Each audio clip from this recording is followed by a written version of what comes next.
जय श्री राम। प्रणाम श्रोतागण। रामचरितमानस बालकांड चौपाई 146। देखिए, जब मनु और उनकी पत्नी देवहूति ने काफ़ी वर्षों तक तपस्या की और भगवान ने उनसे वर मांगने के लिए कहा, तो उन्होंने कहा कि आप हे प्रभु, आप हमें साक्षात दर्शन दीजिए। तो जब भगवान प्रकट हुए तो उनकी लीला और उनकी शोभा, नील सरोरो नीलमणि नील निर्धर श्याम, लाजई तन शोभा निरखी कोटि कोटि सतकाम। भगवान के नीले कमल नीलमणि के समान उनका श्याम शरीर और इतना सुंदर शोभा कि उनको देखकर करोड़ों कामदेव भी लजा जाएं। बोल सियावर रामचंद्र की जय। शरद मयंक बदन छवि सीमा, चारु कपोल चिबुक दरि ग्रीवा, अधर अरुण रद सुंदर नासा, विदुकर निकर बिंदक हासा। उनका मुख शरद की पूर्णिमा के चंद्रमा के समान था। जो चंद्रमा होता है शरद का पूर्णिमा का, उनका चमकता हुआ ऐसा उनके समान उनका मुख, और लाल और थोड़ी गाल और थोड़ी बहुत सुंदर थे। गला शंख के समान उतार चढ़ाव वाला, और होंठ लाल, दांत अनार के दानों के समान, नाक अत्यंत सुंदर, हंसी चंद्रमा की किरणों को भी नीचा दिखाने वाली। बोल सियावर रामचंद्र की जय। नव अंबुज अंबक छवि नीकी, चितवनी ललित भामती जी की, भुरकुटी मनोज चाप छवि हारी, तिलक ललाट पटल दुतिकारी।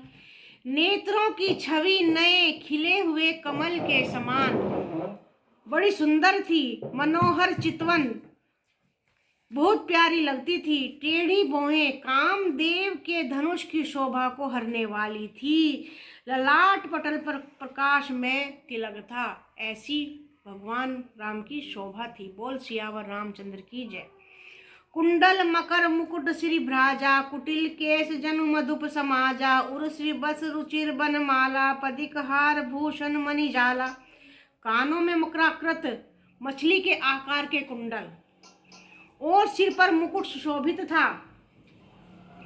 टेढ़े काले घुंघराले और सघन बाल थे, और भंवरे ऐसे जैसे कि भंवरे हों। हृदय पर विसी वत्स सुंदर वनमाला रत्न जटित हार और मणियों के आभूषण सुशोभित थे। बोल सियावर रामचंद्र की जय।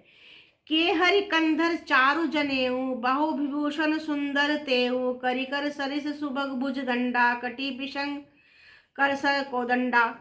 सिंह की सी गर्दन थी भगवान की। देखना कितनी सुंदर लीला, जिसका वर्णन किया भी नहीं जा सकता। शेर जैसी उनकी सिंह जैसी गर्दन, सुंदर जनेऊ पहने थे, भुजाओं में गहने थे, वे भी सुंदर थे। हाथों पर सूंड के समान उतार चढ़ाव वाले सुंदर भुजदंड थे उनके, यानी इतने सुंदर जैसे कि हाथी की सूंड होती है उस तरह के उनके हाथ सुंदर। कमर में तरकस और हाथ में बाण और धनुष उनके शोभा पा रहे थे। बोल सियावर रामचंद्र की जय।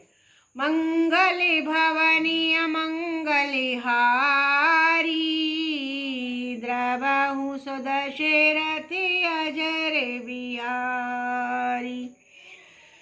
क्षमहु नाथ अब चूक हमारी, हरहु नाथ मम संकट भारी। जय श्री राम।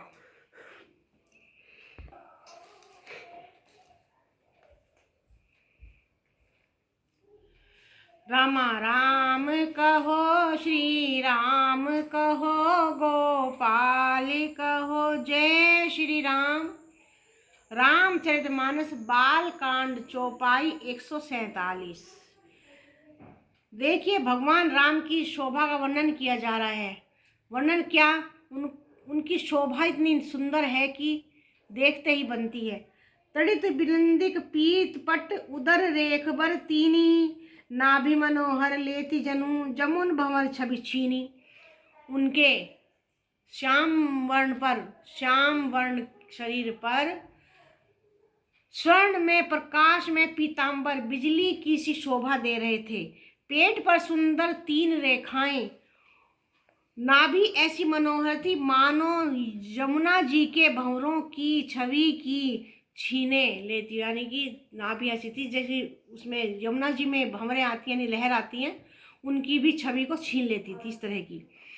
पद राजीव बरनी नहीं जाई, मुनि मन मधु बसही जेन माही, वाम भाग शोभति अनुकूला, आदि शक्ति छवि निधि जगमूला।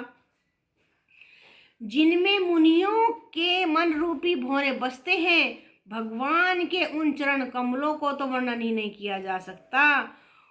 भगवान के बाएं भाग में सदा अनुकूल रहने वाली शोभा की शक्ति, शोभा की राशि, जगत की शुभ मूल कारण रूपा आदि शक्ति श्री जानकी जी सुशोभित है। बोल सियावर रामचंद्र की जय। जासु अंश उपजाहि गुण खानी, अगणित लच्छी उमा ब्रह्मानी, भ्रकुट बिलास जासु जग होई, राम बाम दिश सीता सोई। जिनके अंश से गुणों की खान अगणित लक्ष्मी, पार्वती और ब्रह्मांडी त्रिदेवी की शक्तियां उत्पन्न होती हैं, जिनकी भौं के इशारे से ही जगत की रचना हो जाती है, वही भगवान की स्वरूपा शक्ति श्री सीता जी श्री रामचंद्र जी की बाईं ओर स्थित है। बोल सियावर रामचंद्र की जय। छवि समुद्र हरि रूप बिलो की, एक ट्रक रहे नयन पट रोकी, चितवही सादर रूप अनूपा, तृप्ति न मानई मनु सतरूपा। देखिए, शोभा के समुद्र श्री हरि के रूप को देखकर मनु और उनकी पत्नी सतरूपा